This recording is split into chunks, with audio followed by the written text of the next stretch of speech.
Bhanjanagar निकटस्थ गामुंडी ग्रामठारे volleyball match अनुष्ठित हो जाइछि। भंजनगर अंचल में सबुआड़े गोटाए प्रकार खेल परिवेश होता बेले क्रीडार विकास पई यह एक भिन्न प्रयास बोली आयोजक माने मत प्रकाश करिसेंति। आनुष्ठानिक भाव मैच को युव समाजसेवी दुर्गाचरण स्वयं उद्घाटन करथिबा बेले युव क्रीड़ाविद माननकु सुजोग देबा सह एक सुस्थ युव समाज गठन करबा होछि एहार मूल लक्ष्य बोली आयोजक बाबा गुप्तेश्वर क्लब सदस्य प्रकाश करिसेंति। मैच को देखा दर्शक मान मध्य उत्साह देखा मिलता एवं खेल को खेलाड़ी मैंने मन भरी उपभोग करते। हैंडबॉल मैच देखा भंजनगर आखपाख अंचल बहु क्रीड़ाप्रेमी उपस्थित रही।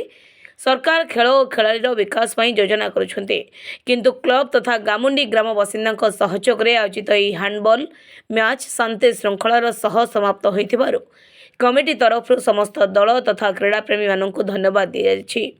आजिर फाइनल मैच रे ओम दल गामुंडी रनर्स अप होइतिबा बेले जय श्रीराम दल विजय होइछि।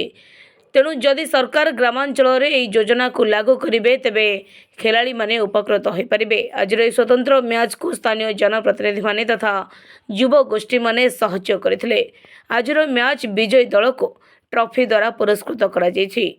भंजनगर पुरुषोत्तम महापात्रଙ୍କ रिपोर्ट जिला खबर। मु दुर्गाचरण स्वाई जय जगन्नाथ नमस्कार। आज गामुंडी ग्राम नुआ साहिर श्री श्री श्री बाबा गुप्तेश्वर हैंडबॉल टूर्नामेंट जो ये अनुष्ठित होती तार आज फाइनल दिवस एवं मुझे मुख्य अतिथि पहुंची निजक सौभाग्य मन करुच्ची। आजिकल जमी आम हैंडबॉल टूर्नामेंट सारा अंचल आम भंजनगर आखपाख सब अंचल जमी लोकप्रियता हासिल करछि प्राय सब अंचल टूर्नामेंट अनुष्ठित हुए एवं एठी भी आज अनुष्ठित होती।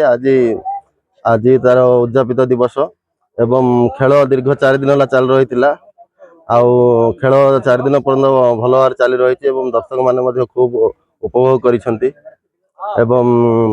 आज एठी रनर होती आमर गामुंडी होम टीम एवं विजय लाभ करछंती आमर भेजीपुटर जय श्रीराम टीम एवं उभय टीम भल खेल प्रदर्शन करथिले उभय दलर टीम को ढेर सारा शुभेच्छा तथा शुभकामना जणाई रहुछि। धन्यवाद।